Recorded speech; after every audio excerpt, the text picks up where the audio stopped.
I open the door and see Take it. Ethan folding a Take it. shirt on the couch. He doesn't look up. Why now? Betrayal Because we both know this tastes has like to the end. cheap detergent on his sleeve, and a photograph glowing on his phone across the coffee table.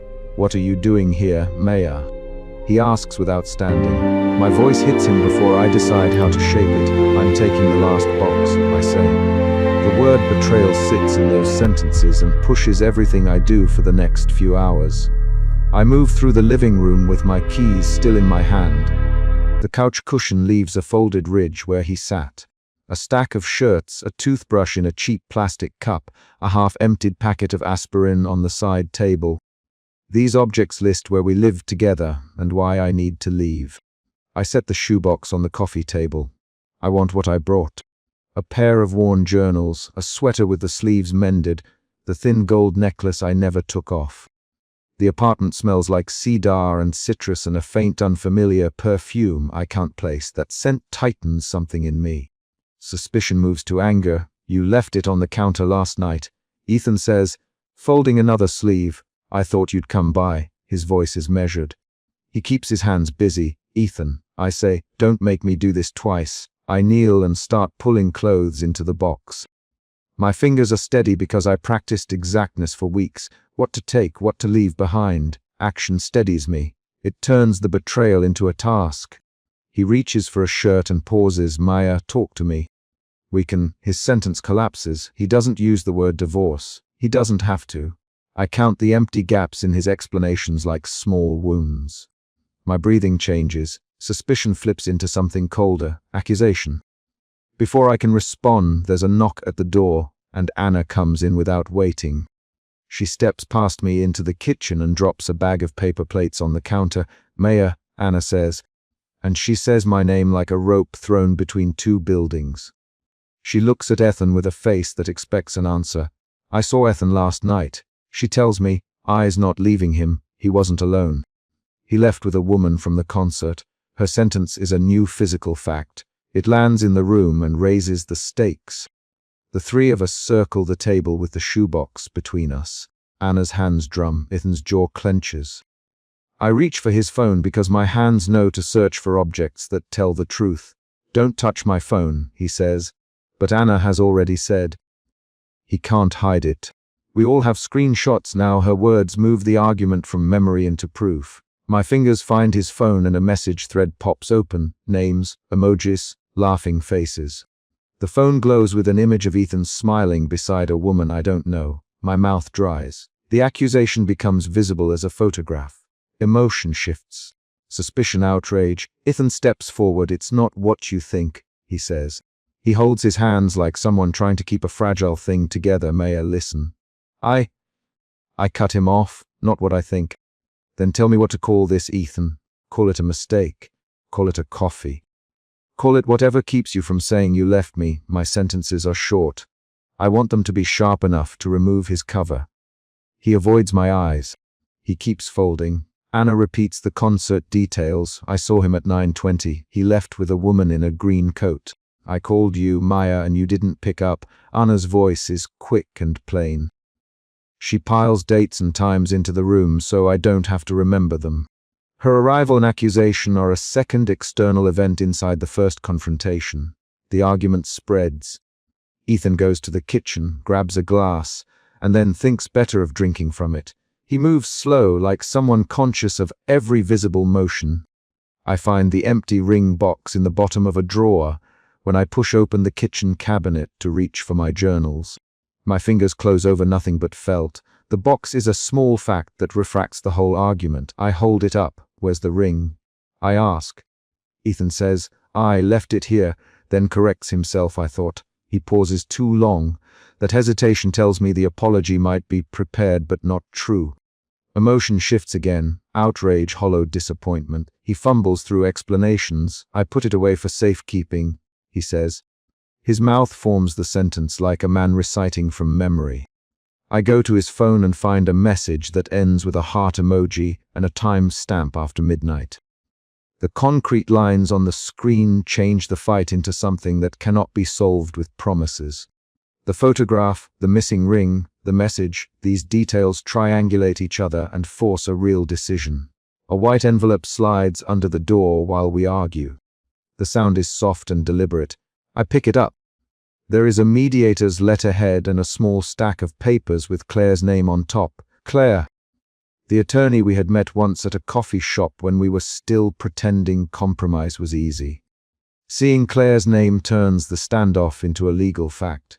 I read the line about the proposed schedule and the signature block. The paper is a new level of final. Claire sent this. I say yes. Ethan answers. His voice goes flat. Anna looks from the papers to him as if the paper proves something he could not. We go out into the stairwell to talk because the kitchen feels too small to hold everything that has broken.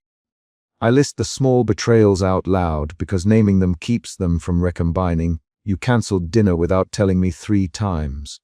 You stopped coming to my readings. You shrugged off the things I tried to tell you about the mortgage. Each item is specific. A date, a cancelled event, a line, he said. Ethan's face tightens. He folds his hands and tries to tell a story about being overwhelmed at work. I didn't know how to change it, Maya, he says.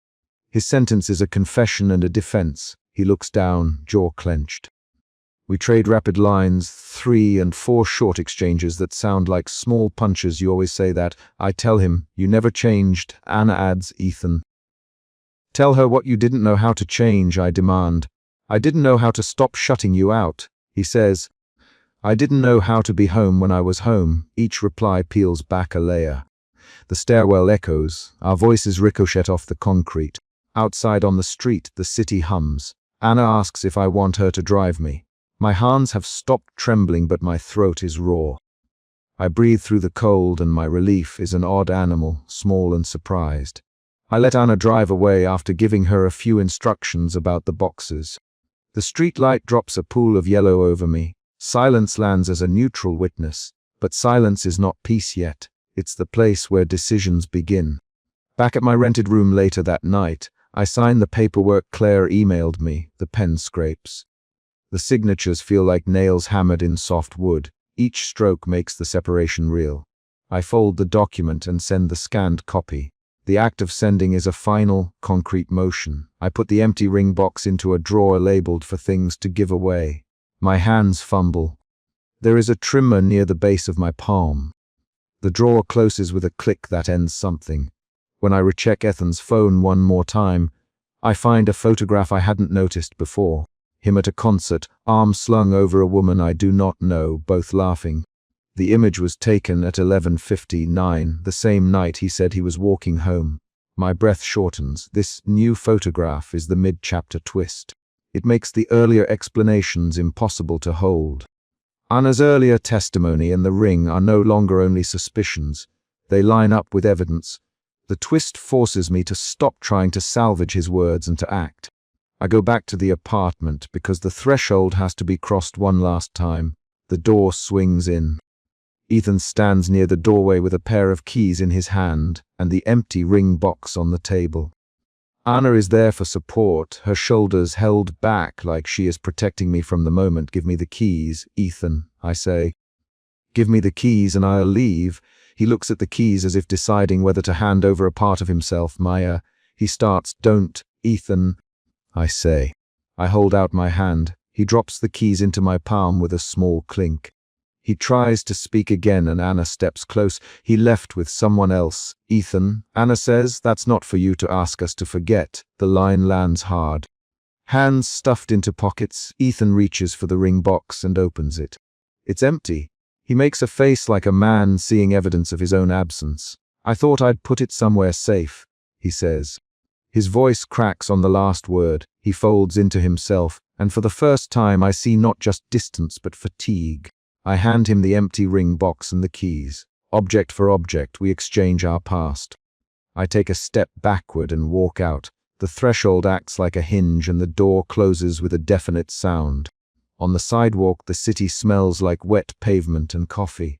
I stand under a lamp and let the street noise collect around me. My relief arrives as a small, practical thing. My phone battery still at 40%. My wallet in my jacket. I let Anna drive off. This is not peace. It is a decision that will let peace arrive later if it ever does.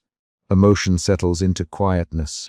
Anger, resignation, fragile relief. That night, at my rented room, I prepare the list of what I will give away and what I will keep.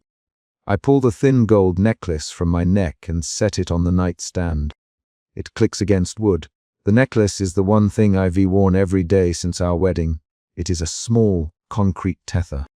I hesitate and then slip it back on. I do not feel heroic. I feel like a person choosing which things will keep their shape. The act is small and decisive. I email Claire to confirm the schedule and reply to the mediator's requests for signatures. The keyboard's tapping sounds like a metronome. The words I type are not speeches. I type dates, initial boxes, and a short line. I accept the proposed schedule. The sentence is precise. Sending it is an action that forces reciprocity. It is simple and unavoidable. The final paragraph of papers is not a dramatic flourish. It is a signature. Before sleep, I open the drawer and slide the empty ring box into the compartment marked for donations. I do not write a speech. I put it behind other items. The ring box makes a small sound. The drawer closes. Outside, someone laughs at a joke that has nothing to do with me. The apartment door remains locked behind me. My chest is not light, but something has shifted because I acted. The chapter ends with the drawer closed and the email sent. I will wake tomorrow and practice not listening for the sound of his keys. I will explain to friends why Claire's name appears on my inbox. I will carry the memory of last night like a folded receipt, compact, factual, and proof that I made a choice. For now, I put my head on the pillow with the thin gold necklace against my collarbone and a pen between the sheets. The papers sit on the nightstand. The drawer is closed. The chapter resolves with the concrete acts I took. I signed, I packed, I left, and I closed the drawer containing the empty ring box. I yank the storage locker door and the metal squeals. Inside there is a single dented crate and a cold gap where the box should have been. Betrayal lands in my hands as a hollow absence. The wood, scented box I kept for 10 years is not here. Lena swears under her breath. Someone pried it open, she says, and her fingers scrape the padlock hasp where scratches run like fingernails. The fluorescent light buzzes above us. A security guard stands by the payphone with his hands in his pockets and a blanked expression. Within 5 minutes I understand the stakes. The keepsakes I thought were safe were taken, and the person who removed them wanted them out of my reach. I shove my jacket pockets empty to show Lena I have nothing in my hands. Check the floor, I tell her, because the last time I felt this way was when I opened the apartment door and found Ethan folding a shirt on the couch. He didn't look up then, and the image of his phone glowing across the coffee table had been a kind of proof I could hold. That memory pushes at me now. The missing box makes the earlier scene look deliberate rather than accidental. My pulse tightens. Betrayal moves from a suspicion to a fact I can point to. Lena kneels in the corridor and runs a finger along a scuff mark under the locker latch. Her breath fogs for a second in the cool air. There are scrape marks here and there were fresh fingerprints on the lock, she says. She speaks fast. Anger replaces the small, careful voice she uses when she worries about me. Someone went straight for it, Maya. Whoever did this knew what they were looking for. I nod. I feel suspicion turn to urgency. I pull my phone out, fingers shaking slightly, and open the photo album where I keep pictures of what was inside the box. Our wedding matchbook, a childlike scribble Ethan kept, a postcard from a trip we never finished. The photos are proof of what should be missing. An attendant in a navy jacket crosses his arms and says, "We had a break in earlier tonight." I filed a report. He shoves a clipboard toward us, but his face stays empty. Cameras were offline for a minute. Could be vandals. His voice is flat, the kind of official sound that tries to close the room around facts. Lena leans close and reads the log they wrote. Maintenance glitch. She says, "That's not a glitch." Her jaw sets. I watch her, counting that small, precise movement the way I once counted Ethan's clenched jaw before he said something I didn't like. My suspicion widens into a plan. Someone moved the box deliberately and left a false trail. We drive back toward my old building with the heater on high. I keep one hand on the steering wheel and the other flat against the photo of the wedding matchbook on my phone. I say aloud, he couldn't have packed at 2 a.m. Without leaving a trace, Lena answers before I finish. He left with luggage, Maya. Building manager told me he saw a man with 2 suitcases 3 days ago. Her thin smile doesn't reach her eyes. She uses names like evidence. I repeat the image that won't stop. Ethan folding a shirt while his phone lit up like a small window into someone else's laugh. The memory makes the current theft feel like a continuation rather than a new wound. At the apartment lobby, the building manager, Mr. Vargas, is a wide-shouldered man who keeps keys on a chain and speaks slowly as if checking facts against a list in his head. He says, "Mail got forwarded." He checked out in the morning and had brown luggage. Left a forwarding form, his hands flip through a clipboard as if the paper will provide relief. No forwarding address, just a name and a signature. I press for details. "When did you see him?" I ask. He looks at me and answers, 2 days ago, late afternoon. Car with out of state plates. The detail hits the way a new photograph hits your face in the dark, specific and unverifiable. I feel anger sharpen into a cold, searching focus. I meet Marcus at a 24-hour diner because he says legal paperwork moves faster with coffee and a witness. He sits with a folder under his forearm and a sympathy he keeps clipped with facts. Ethan initiated separation filings 3 weeks ago, he says, sliding a printout across the formica.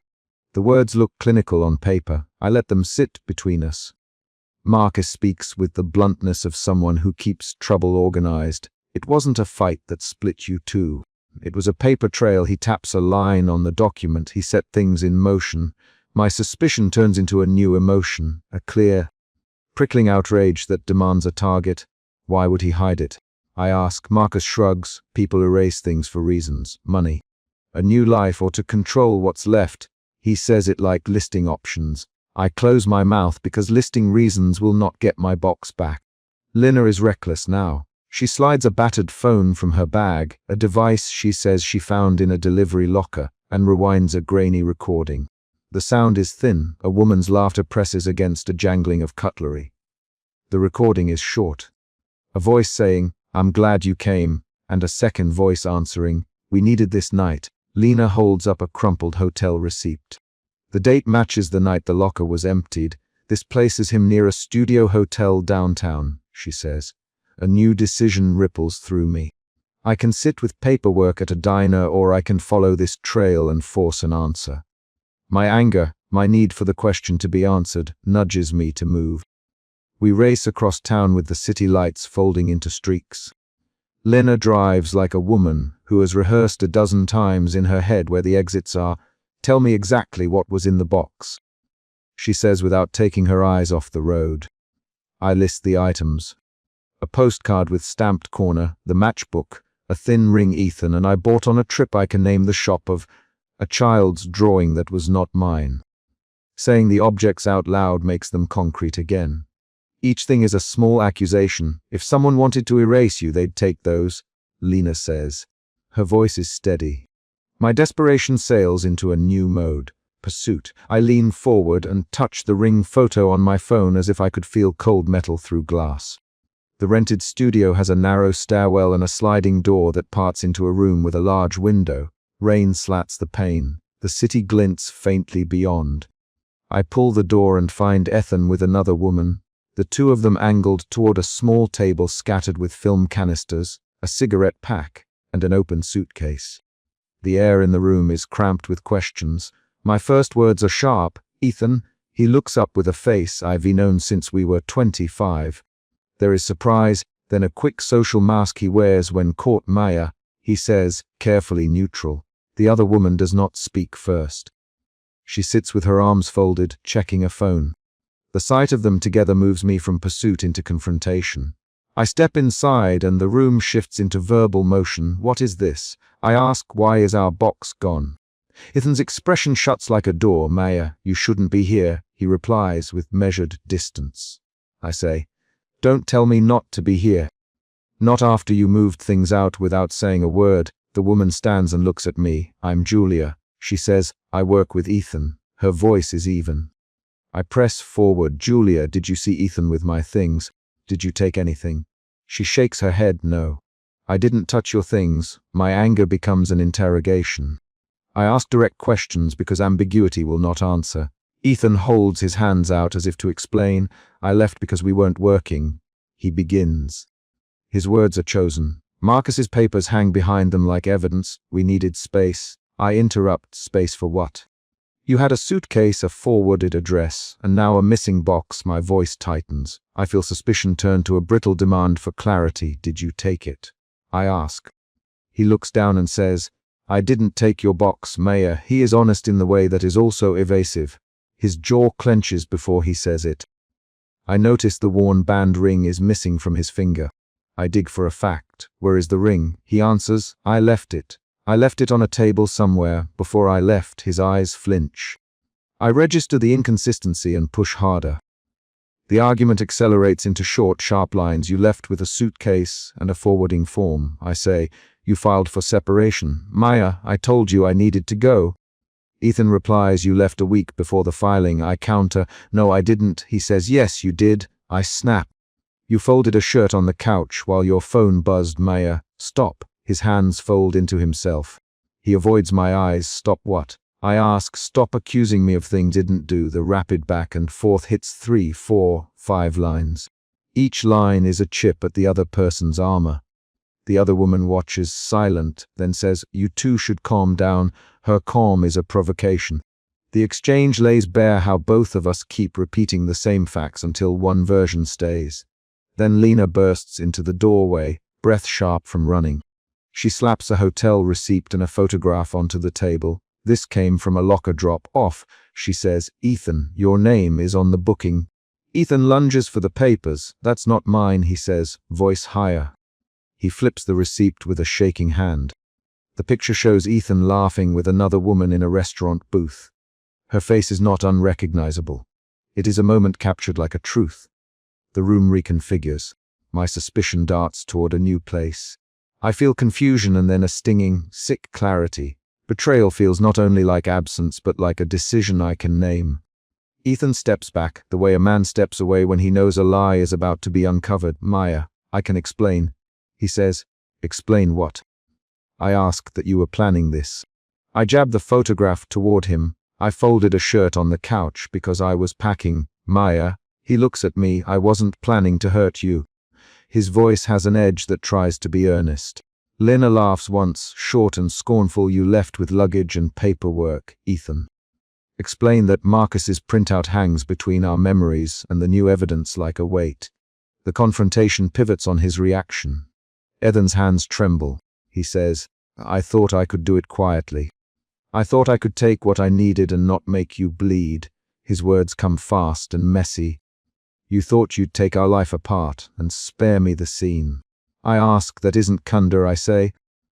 He looks away and says, I thought it would be better if you didn't see me go. The other woman, Julia, watches him with an unreadable expression and then speaks for the first time in a way that changes everything.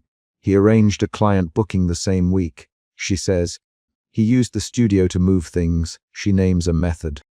The detail changes how I understand the theft. It was organized, not chaotic. I feel the tension shift into pursuit again. If Ethan arranged to move things through the studio, the box could have been staged there.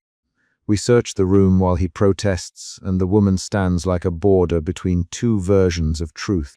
I check a narrow cabinet and find a small suitcase pushed under a table. Inside, carefully folded, are some of my things. A postcard, a matchbook, a napkin with a phone number scrawled on it. My hands tangle with the ring's imprint in the napkin fold. The small discoveries snap me into action. I grab the suitcase and flip it open. The ring is not inside. Lena finds a note folded under a shoe. The note reads, I'm sorry, I can't fix this. It is specific and unhelpful. My emotion shifts from rage to something colder. The search becomes a way to force answers rather than to feel. Ethan's face contorts and he says, I was trying to keep you from being hurt by what I thought would happen. He mentions reasons in a jumbled list. Work, a sudden offer, a fear he'd never said aloud. Marcus chimes in by phone, saying we should take photos and file a police report. Lena snaps pictures with her camera and sends them. Marcus's voice on speaker is practical. File the theft. I can subpoena logs. He sets legal steps into motion like anchors. I feel a small relief that paperwork can pin things down, but it is not closure. The other woman finally puts a hand on Ethan's arm. He mean nothing about a box. She says, I didn't take anything. Her voice is precise. She seems uncomfortable. I look at Ethan. He inhales and says, I didn't plan the theft. I thought I'd move things to storage and later bring them back. His face flushes with a tiredness I have seen before. You moved our life without telling me. I ask, no, Mayor, I moved my things. His answer refuses to match the evidence. He opens his mouth to say more and then stops. There is a sudden knock at the door. A deliveryman stands there, rain on his cap and a brown envelope in his hand. He says, I have a package for Ethan Rivera. Signed, he's here to collect. Ethan's hand lifts as if to claim the envelope, but he hesitates. He looks at me and the other woman, and then takes the envelope with a hand that trembles. He tears it open. Inside is a hotel folio, 3 printed receipts, and a short note addressed to him with a time stamped. Seeing the paper makes something rearrange. Dates align, and the receipts show meals near the studio the week the locker was emptied. The knock changes the room's direction. An external event forces new facts into the argument. I read the receipts aloud. October 17th, dinner table 4. I say October 18th, room charge. The receipts match the timeline of the locker break-in. Marcus says into the phone, Cross, check his credit cards. If these match, we have a place to start. He gives instructions that sound like a map. Lina paces the studio like a person arranging steps. The other woman retreats to a chair and stares at the floor. Her posture is flat with indecision. She looks like someone who has learned that being in the middle of 2 people fighting will not protect her. I finally ask Ethan a direct question. Who is she? I point at Julia. He answers, she is a photographer I hired for a client. We worked late hours. He avoids saying more. I press, did you call her that night? He takes a breath and says, yes. The answer lands like a new object in the space between us. Lena hits the table and says, so you were at a hotel, with receipts, with another woman, while our box disappeared. The words are blunt and leave no room for soft interpretation. Ethan's throat moves. I know how that looks. He says, I wasn't thinking straight. The argument returns, faster and more raw than before. Our voices escalate briefly, and then the room narrows into a scene of things being gathered. Marcus suggests we go to the delivery locker where Lena found the battered phone. If there's a chain of custody, we follow it. He says. Lena agrees. I feel the motion settle into a plan. Find the phone evidence, check hotel logs, subpoena receipts if we must. The legal steps soothe a little, because they convert confusion into tasks. Yet I can't ignore the way Ethan's face looks when he says, I didn't steal the box. The statement could be true and still not exonerate him from the pattern of leaving. We leave the studio with a small suitcase that contains some of my papers and the matchbook. Ethan walks to the door and stops. He touches his throat as if the paper, thin truth, could be altered. Maya, he says, his voice low for the first time, I never meant to erase you, I say. Then give me a reason to believe you. He looks at me and the words stall. The woman Julia steps back, and for a second there is a concrete, fragile silence. I feel my emotions shift from hot outrage to a numb, examining quiet. The confrontation has changed me. I am raw but also more determined to know the facts than to win an argument. Before I leave, I notice a small ring on a table half, hidden under a torn paper wrapper. It is the worn ring I remember on Ethan's hand, the one he said he had left. My fingers close around the metal. It is warm from recent handling. I lift it and find a tiny note scrawled beneath. Forgive me for not saying the truth. I was scared. The note is specific and private in a way that breaks nothing and explains little. It changes how I feel. I am not soothed, but the ring is a proof that something about Ethan's departure was deliberate and messy. I tuck the ring into my coat pocket. Outside, dawn sits low and grey over the street. I lean against the hood of Lena's car and watch Ethan walk away with a small pack and the other woman's umbrella over his shoulders. He does not look back. My decision is not yet made. The evidence points to planned movement and to a relationship severed by unfinished sentences and private decisions. Marcus will file a report, Lena will track the locker chain, and I will hold the ring and the photograph as things I can point to. My suspicion has shifted into a steady resolve to follow facts rather than slogans. I remember the first chapter's last sight. Ethan folding that shirt on our couch with a new understanding. That was not a moment of clumsy packing. It was the quiet motion of someone arranging what would survive his leaving. The memory gives me one more question to ask and one more place to look. If he planned this, who else helped? My anger has become a search for the network behind the absence. I breathe in cold air that smells faintly of rain and coffee, and I decide I will not let the last box vanish without an explanation. I slide the ring back into my pocket and close my hand around it. Lena says, "Call Marcus in the morning. We'll subpoena the hotel records and pull the locker report." I nod. "Also check his cards," Marcus says into my ear over the phone. "Look for charges that match the receipts." The plan is concrete. Evidence gathered, steps taken, names called. The chapter's small conflict resolves into a path forward. The studio door closes behind me with a thud that sounds like an actual hinge shifting. I walk away with one small suitcase, a ring in my pocket, photographs saved on my phone, and a stack of receipts that will make the facts difficult to deny. As I step into the street, I find that my decisions now have shape. I will not beg Ethan for explanations nor write him off without proof. I will not let the missing box become a rumor I swallowed whole. I will follow the receipts, subpoena the logs, and let the legal steps pull the truth into the open. The immediate conflict of the studio is resolved. We found some of the belongings and discovered receipts that place Ethan where the locker was emptied. The larger question, why he left and whether distance will give me peace, will unfold in the next steps. For now, I tuck the ring deeper in my pocket and pull my coat closer against the drizzle, because the night is over and the first evidence has been found. Outside the studio, I make a small choice I can live with now. I don't call him after he walks away. I let him go down the block with his umbrella and his pack. I call Marcus to confirm the subpoenas and I ask Lena to drive me to the delivery locker where she found the phone. The final beat of this chapter is a simple action. I put my hand in my coat pocket, feel the ring, and close my fingers around it as if closing the lid on one chapter and locking it until the paperwork opens it again. The decision is concrete and situational, not a speech or a vow, and it carries the weight of everything we unearthed tonight. I step into the courthouse corridor and find Ethan pressed against a marble pillar, his shoulders folded around something small in his hand. Betrayal is the reason I'm here. The word sits under every movement I make as I cross the linoleum. He looks up only when I reach him, and the object in his fingers catches the light. A dented wooden box I have been searching for since the storage locker came up empty. "Maya," he says, voice low enough that the hallway swallows it. The mediator's office door is open behind him. I do not let my breath widen. I keep it tight and precise. The corridor smells of cleaning solution and paper. My coat feels like a second skin. I remember the last time I saw him fold a shirt on the couch, the cheap detergent smell on his sleeve, and the small photograph face down on the table.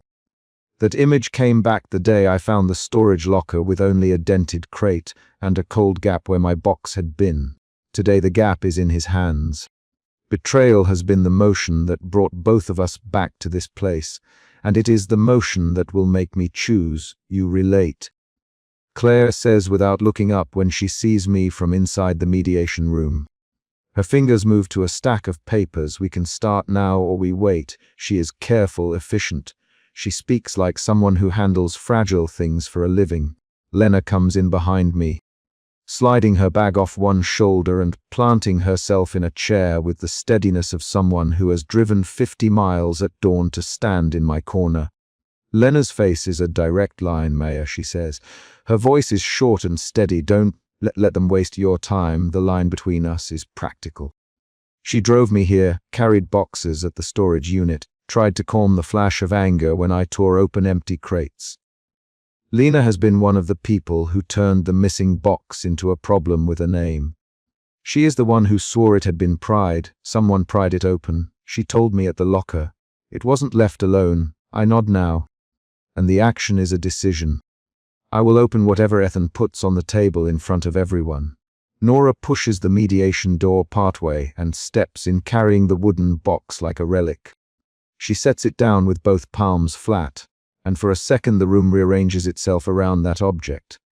Nora looks at Ethan, then at me. I found it at his place, she says. She does not hesitate. She is his sister. She has lived inside the family rules that shaped how Ethan avoided things. Nora's voice is the practical cut of someone who buys groceries and makes lists. There is no softness in it now, only fact. Claire sets the box between us. Do you want a moment, or do we open it here? She asks. The question is neutral, but the papers at her elbow are not. They are the legal end in print. The decision points at the corner of this table. I do not want to wait. I place my palm on the lid and feel the grain of the wood press into my skin. I have kept this box for 10 years. It held receipts, a ticket stub, my first grocery list, a folded note he once scribbled in the dark. It is the physical record of our ordinary life, the small proof that we shared a shape of days. I lift the lid. Inside are folded papers, several letters, a crumpled grocery receipt, and a folder with hospital appointment printouts and a page of handwriting labeled Notes. My fingers tremble when I pull out the first letter. My thumb catches the edge and the paper rustles. The rustle is the sound that pulls the room closer. He kept these, Lena asks. She is speaking fast now, words stacking. Why didn't he tell you? Ethan's jaw tightens. He moves his shoulders as if to hold himself in place. He starts, and then his voice runs out. He looks away from me, a habit I know well. He avoids my eyes when his answers are thin. Nora says, he me to hold them. He wasn't ready to give them to you. Her tone is plain. He'd try to fix things first. He left the box here because he didn't want to push you. She looks at Ethan sharply. You me to bring it today, didn't you? Ethan inhales, then nods. I pushed it into a drawer after the fight in June. I thought I would fix myself before I gave them back. I thought I could repair what I broke without asking you to watch me. His hands move, fingers spread. I didn't know how to ask for help. The sentence lands on the table like a file being closed. There are no melodramatic flourishes. It is simple and heavy. Claire taps a pen against the stack of papers. This is exactly the moment, she says. If you want to negotiate, we can pause the signing. If not, we continue. She looks at me. Maya, do you want to open them or read them later? Her question pushes the choice forward so cleanly that choice itself feels exposed. I open the first letter and read aloud because silence already leans like a carved thing in the room. I don't know how to tell you that I'm scared of myself. I started seeing someone. My voice is steady. I let the words come out as concrete facts. The letter is dated September. It mentions therapy, a referral, a name of a therapist Ethan had seen twice and then stopped going to. The second letter is briefer. I am trying. I'm sorry I didn't tell you. I'm scared you will leave before I finish. My throat tightens. The letters keep movement where there used to be only absence. They do not erase the photograph on the table from months ago. They do not change the emptiness in the storage locker. But they add emotion. He acted. He hid his motion.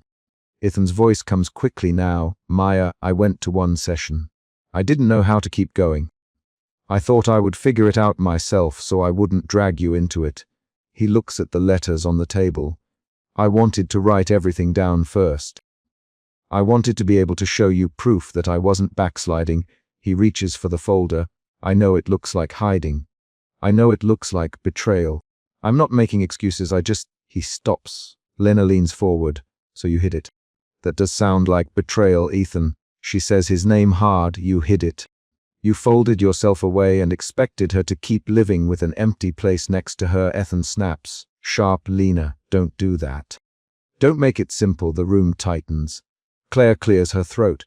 I close the letters and fold them back into the box in order. The action is controlled. It is the only thing I am sure I can do without his eyes on me. You hid it, I say, listing the motion like a line item. You hid the box. You left the photo face down. You left me packing empty space. The sentence is not accusatory poetry. It is a ledger. Ethan flinches. I thought I was protecting you. I thought the truth would hurt you more if I said it before I fixed the rest. He uses the word fix like an appliance instruction. I didn't know how to tell you I was failing at trying. He looks at Nora. I asked you to hold it because I couldn't bring myself to face her and be the man I wasn't. I thought I could repair the things in private and bring them back whole. I was wrong. His voice tightens and then loosens into an honesty that is not theatrical but raw. Nora's mouth presses into a line. She has her own small voice. You gave it to me because you didn't want to see her eyes when you couldn't give her what she needed. I thought bringing it today might help. I didn't know it would open this up like this. She says Ethan's name. Ethan. You should have told her. The sound of her saying his name turns the space between them into a scale. Claire asks a procedural question about signing. The paperwork on the table is clean and definite. Signatures, initials, notarized statements. The legal end wants to turn emotional motion into a set of boxes to check. I slide the box closer to me and keep the papers folded into a smaller square. We can talk while we decide, I say. It is a line that keeps everything mobile. Ethan stands and moves to the chair opposite me, hands fidgeting with the ring he is no longer wearing. He leaves the band off his finger. I wrote those letters because I was afraid you'd leave before I could explain. I didn't want you to think I stopped caring. I wanted you to have the truth under your hand when you were ready. He swallows. Maybe I thought that would be enough. He meets my eyes for the first time. Maya, I know I failed you. I know I failed to explain, but I am here. I want to try differently if you'll let me. The last words are direct. There is pleading in them without being theatrical. There is a beat where the room exhales. Then Lena says, Ethan, that's not up to her alone. You hid things. You gave her no chance to choose with all the facts. The argument sharpens. The exchange becomes fast. You hid things, Lena repeats. I was trying to not hurt her further. Ethan answers. You hurt her by choosing to hide. Lena fires back. I wasn't strong enough to do it differently. Ethan replies. You should have been. Lena's lines land short and clean. The back and forth runs 3 more times, each line clipped, each name repeated so listeners can track who is speaking. The room rings with how ordinary the words are when they are this raw. I shut down the rapid exchange with a simple action. I lift the folder and set it between him and me, read the appointment printouts. I say, read what you wrote for yourself. Then tell me what that means for us. Do not ask me to be your harbor while you carry the storm alone. My voice has the evenness of someone who has practiced saying one sentence so many times that it becomes a tool. Ethan takes a sheet and scans it. His shoulders shift with information that is not comfortable. I went to 2 sessions. He reads. I stopped because work got worse, and I didn't know how to balance it. I kept writing about us and didn't deliver the pages because I thought they'd make sense when I could show them. I thought I'd earn the right to ask you to stay. He looks up. I'm not asking you to stay because I wrote nice words. I'm asking because I think I can live with you without the secrets. I'm asking because I want to try to be someone who tells you when he is failing. His speech is not a polished plea. It is a man listing the practical steps he thinks he should have taken earlier. Nora folds her hands. He started, Maya. He started with a therapist. He didn't finish, but he started. That matters. It doesn't excuse things, but it matters. She says his name. Ethan did this in a way he knew how. He left the speaking to his sister because he was ashamed. Her voice names the motion. She has shown up not as rescue but as witness. Claire sets a small legal envelope on the table. If you choose separation now, we proceed and sign. If you choose to pause and negotiate, we can petition for additional mediation and outline a plan for accountability. You can require proof of treatment, check-ins, or a staged reconciliation plan. It's all on the table. She is procedural. She lists options like a menu. The words are concrete choices. They remind me that this will not be repaired by words only. I look at the letters again. They are honest and incomplete. I feel anger rising, But it is a kinetic anger. I stand and pace to the window to look at the street below. Cars move, a bus brakes, someone crosses with an umbrella. The real world keeps these precise motions. My hands feel hot. I don't want you to think of me as someone who forgives just because you wrote a letter. I say when I turn back. I don't want that kind of bargain. I don't want to be the person who patches the roof for you while you keep burning the wiring. I need to see action that lasts beyond a few weeks of appointments. I speak in concrete steps because I cannot accept theatrical promises. Ethan nods slowly, okay? Tell me what you need. Tell me what you want me to do to show that I'm not just hiding behind a letter. His voice is small but steady. I name things. A treatment plan with weekly attendance verified by the therapist. A set of shared check-ins with Claire as mediator every month for 3 months. Honest access to his schedule for a time so Lena or Nora can confirm he is keeping appointments. I say that reconciliation is not a single document. It is repeated, measurable motion. Each demand is a wall against the excuse of intention. I refuse to let future promises be unmoored from verification. Ethan listens and takes notes. Nora reaches across and puts a hand on his sleeve. Lena folds her arms and looks at me like she is weighing my choices. Claire writes a list that becomes a map. Then Ethan says something that shifts the room in a smaller, quieter way. If you sign the separation today, I accept that. If you choose separation, I will not stop going to therapy because of it. I will not use that as an excuse to quit. I will finish what I started even if we end this. It is a sentence that changes the direction of what I expect him to do. It is not a plea for me to stay. It is a promise about his own future. There is a small, sharp twist when Nora adds, I kept a copy of a message he wrote to himself on his phone. He sent it to himself because he didn't know how to say it out loud. She pulls her phone, taps, and shows us a short typed note that reads, I must tell her before it's too late.